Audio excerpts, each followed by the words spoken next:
Good morning student. हमने देव कवि के बारे में पढ़ा था और उसका पूरा परिचय देखा था। बाद में देव के द्वारा रचित उनकी रचनाएं हैं, उसमें श्री कृष्ण के बारे में पढ़ा, जिसको श्री वज्रदुल्ला के नाम से, देव साई के नाम से भी पुकारा गया, जग मंदिर दीपक के नाम से पुकारा गया। अब उससे अगला पैराग्राफ है, उसके बारे में अध्ययन करते हैं। तो इसमें बताया गया है कि श्री कृष्ण के प्रेम रस में डूबी गोपी का एक मधुमक्खी के रूप में वर्णन किया गया है, जो शहद में डूबने पर फिर भी निकल नहीं पाती है। तो इस प्रकार श्री कृष्ण के प्रेम को एक मधुमक्खी के शहद के समान बताया गया है, जिसमें गोपिकाएं डूब जाती हैं, कोशिश करने पर भी निकल नहीं पाती हैं। तो इसमें के बारे में इसकी 4 पंक्तियां हैं, वो सुनिए। धार में दाए दसी निराधार हवे, जाए फसी उक्सी न बेरी, री अंगराय गिरी गहरी, गही मेरी फेरे फिरी ओ गिरी न घेरी, देव कछु आपनो बस ना, रस लालच लाल चित्ते बही चेरी, बेगी ही बुड्डी गई पंखियां, अंखियां मधु की मक्खियां बही मेरी।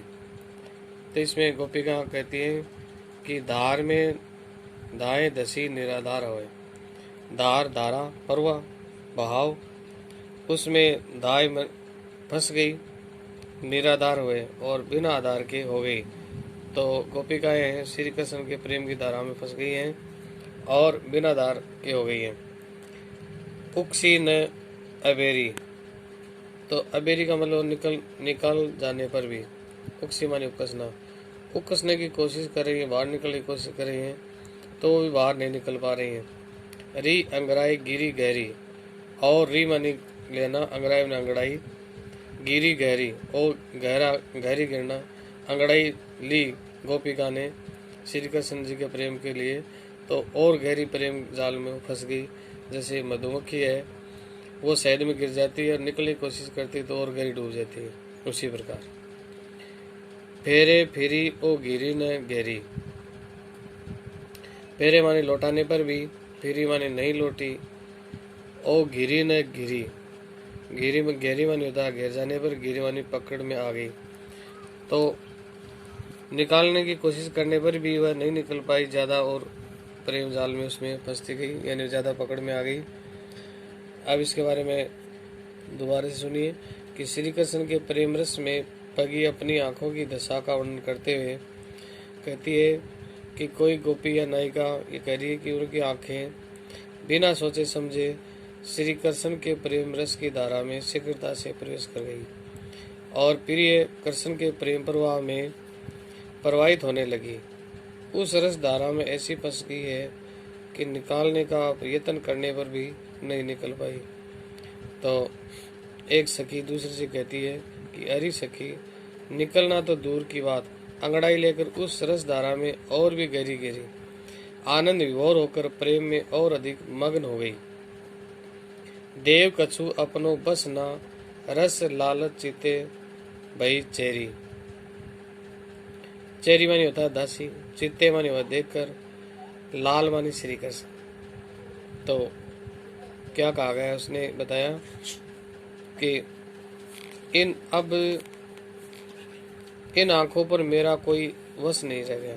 ये तो श्री कृष्ण प्रिय के रूप में रस को चखने के लालच में उन्हें देखते उसकी दासी जैसी हो गई है, जैसे शहद में, जैसे बेगी ही बुड्डी गई पंखियां, जैसे एक मक्खी की पंख है वो शहद में डूब जाती है और निकलने पर भी नहीं निकल पाती। अखियां मधु की मक्खियां भई मेरी, तो अखियां मानी आंखें, पंखियां मानी पंख, मधु मानी शहद, मक्खियां मानी मक्खी, भई मानी हो गई। तो क्या बताया गया, जैसे शहद में पंखों के डूब जाने पर मधुमक्खी उड़कर बाहर निकलने में असमर्थ हो जाती है, उसी प्रकार मेरी आंखें भी श्री कृष्ण के मनमोहक स्वरूप के मधु में फंसकर लौटने में असमर्थ हो गई हैं। मतलब यह है कि अब गोपी कृष्ण के प्रेम पास से मुक्त हो पाना संभव नहीं रहा।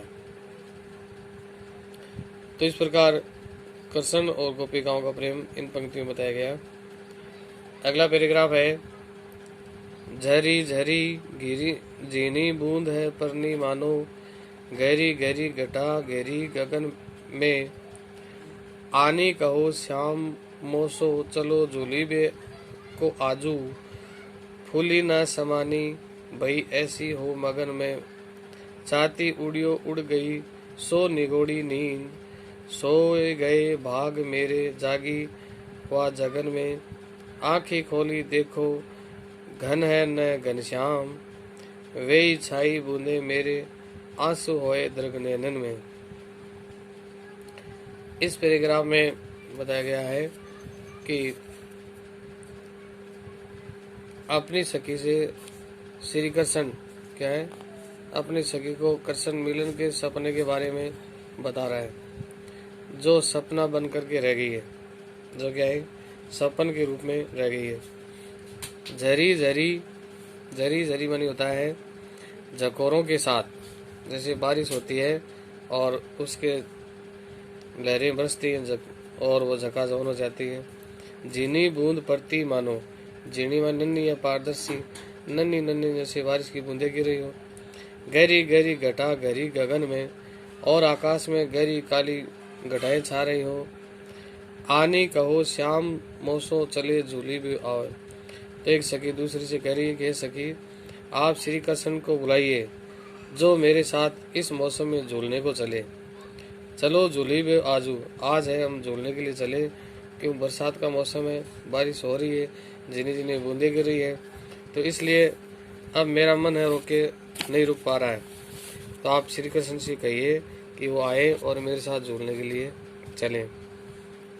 फूली ना समानी मन ऐसी हो मगन, अब मैं इतनी प्रफुल्लित हो गई हूँ कि फूली नहीं समा रही हूँ, और भई ऐसी हो मगन में, मगन मन प्रसन्न होना, मैं अब इतनी प्रसन्न हो गई हूँ कि श्री कृष्ण के बिना एक पल भी नहीं रह सकती।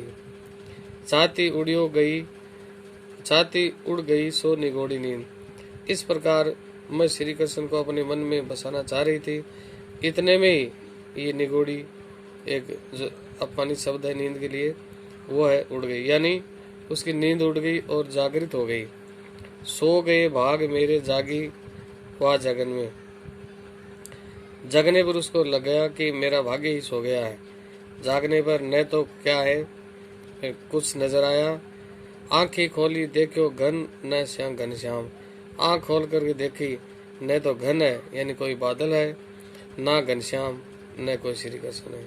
वो देख सपन था, सपन टूटते आंखें खुल गई, खुलने के बाद न तो श्री कृष्ण दिखाई दिए, न बादल दिखाई दिया, न वो दृश्य देख रही वो दिखाई दिया। वैसी छाई बूंदे मेरे, जैसी बूंदे वो बादल से देखना चाह रही थी, वो बूंदे अब उसकी आंखों से गिरना शुरू हो गई। आंसू हवे दृग में, और उनकी आंखों में आंसुओं की धारा बह रही है। जो बादलों से देख रही है वो धारा अब श्री कृष्ण के प्रेम के कारण और उस गोपी की आंखों से बह रही है। तो इस प्रकार ये अध्याय आपका पूर्ण हुआ। आप इसका अध्ययन करना, इसको याद करना। थैंक यू, धन्यवाद।